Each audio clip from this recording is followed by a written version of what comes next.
Well, good morning, everyone. It's great to be back. Did you miss me last week? Huh? Wow. The 7:30 crowd didn't even know I was gone, so. I had a great trip to Europe. We went on a Marian pilgrimage, starting in Fatima, Portugal, where Mary appeared to the three children there, and then on through Spain, Madrid, and we visited many sites along the way. And we went to Lourdes, France, which was a magnificent spiritual experience for all of us, and a lot of fun too. We did have a little wine to drink and had a little fun there. But when I preparing for this trip, and many people would think, what are you going to pray for at Lourdes, at that shrine? Because it has the healing waters of that spring that sprung up when Mary appeared to Bernadette. She told her to wash in the spring, and Bernadette didn't know what she was talking about. She went to the river behind her, and no, the spring right in front of me. And she went and washed in the spring that sprung up there. And it's still there today. You can see it. And they have a lot of faucets, and the water comes out, and you can wash your hands and your face in it. And healings have happened by this. Many healings and many prayers were answered. So I was asking myself, what do I want to pray for when I go to Lourdes? And I thought about it, and I never came up with anything.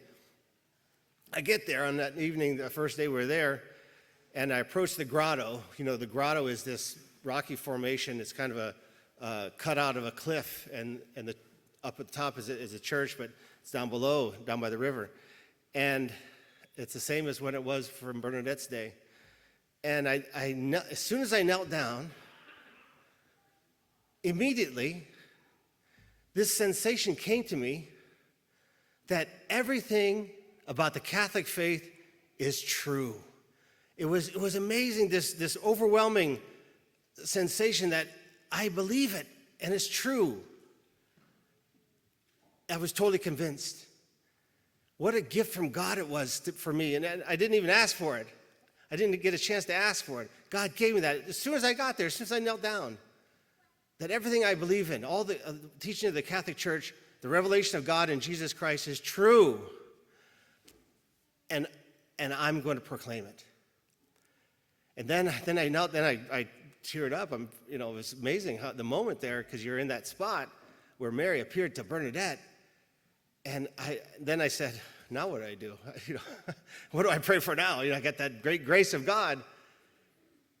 And then I said, I'm going to pray for healing of every parishioner of my parish, St. Susanna. I pray for all of you, that God's healing touch would grace you with the faith and conviction in faith and assurance of faith that will carry you through to becoming saints and going to heaven. That was my most sincere prayer for everyone. Yes, you're welcome.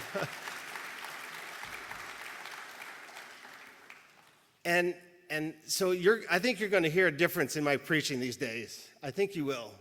And we're going to do more here at the parish. We're going to do more. We're going to do more for the poor, for those who suffer, for pregnant women who are troubled pregnancies, for all the troubled marriages and people going through divorces.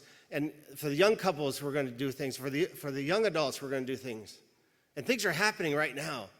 We're planning a big get-together for all those married within 5 years to get them back in touch with the church and give them help in those first years of their marriage. Of course, we have the divorce support group going on now, and many small groups and Bible studies. We have a Bible study come up in December where Father Jurgens and I will lead it. And so many things going on. The Shoe Center's going bananas with the stuff they're doing. So we're going to do more, and we're going to proclaim the gospel to the whole world. We're not going to second guess it. We're not going to cheat it. We're not going to do anything secondhand. We're going to do total self-giving to God and proclaiming the gospel. That's what we're going to do. Are you with me on this? Yes? Yeah. And I know you are, because you're here. You're here in church. You had that priority to come to church on Sunday. Keep that and break out of this mediocrity in our faith. Break out of it. We have to, as Jesus said in the gospel, love God with our whole heart, our whole mind, our whole soul. In other gospels, he said with our whole body even. Reject sin, anything that's contrary to the gospel message, and embrace your faith with all your heart and soul. Put everything into it. This is not just a club you're in. This is not just something you do every now and again. This is not just something you put on the shelf and take off on Sunday. Your faith life, your membership in the Catholic Church is essential to your life. By life, I mean your eternal life. Life in God, in union with God. There's can be nothing more important than that, right? You know, we're talking about eternity here. We're talking about eternal life. We're talking about God who comes down to us and reveals himself to us in the church. God himself who offers us this path to heaven, this restoration of our life from sin, this rebirth in baptism, this nourishment from the sacrament of the Eucharist, the forgiveness of confession, the unifying sacrament of marriage, the service sacrament of the priesthood, etc., etc. We have to live our faith. We have to live our faith. And I saw so many people at these shrines. We went to many shrines, and thousands of people come to them. Some out of curiosity, some are tourists, yes. But the vast majority are people of faith. They love the Blessed Mother. They love God who gives us this great grace of his mother appearing to us to show us the way. And so we have to be that for others. So as St. Paul says, be imitators of us. Get people to love God. Get people to practice their faith. Be that example for them. If they don't see it, how are they going to follow Christ? How are they going to know? If someone's not reminding them, just by the way they act, by the way they love their neighbor, as the second commandment says. Who else is going to do it? Who else is going to do it? We have to do it. That's our mission, to spread the faith that we know is true, to spread this truth and this love of God, because faith without love is really sterile. We have to have that love of God with all of ourselves, total love of God. We have to have that in order to make our faith real, and then love our neighbor to show it. That's all I wanted to say. I think we have to really do it. So continue. The time for mediocre Catholics is over. We have to be full-fledged, total, committed Catholics. That means never miss a Sunday Mass. Never. Make it a priority in your life. Every day you're praying. Every day you're asking God's help. Every holy day of obligation you're at church. We have one this week, All Saints Day, Wednesday.